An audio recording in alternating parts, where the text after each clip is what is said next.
Your tongue is something that is a blessing from the Lord. Your tongue is something that is a spiritual barometer. A man who cannot control his tongue lacks self-control.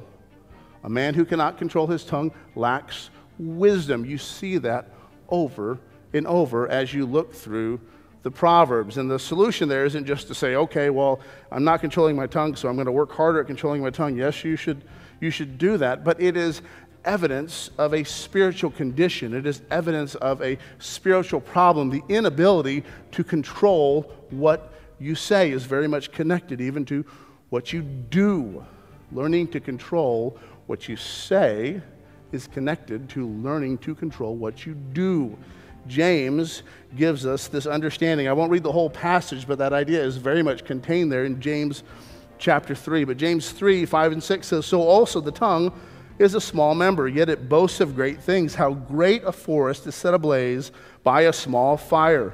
And a tongue is a fire, a world of unrighteousness. The tongue is set among our members, staining the whole body, setting on fire the entire course of life, and set on fire by hell."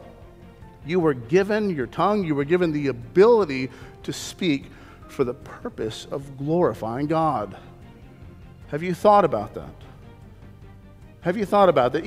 Each and every one of the miracles that happens, the people that are healed, they're given sight, they're given the ability to move, they're given understanding. Each of these things, it's putting back in order what was put out of order because of the fall. And this is manifesting itself in a physical way here, but in a spiritual way, they're not operating as they should either. And Jesus is physically healing this man, but the work of God within your life will deal with these things in a spiritual way that will influence you physically, will influence you in what you do and the choices that you make.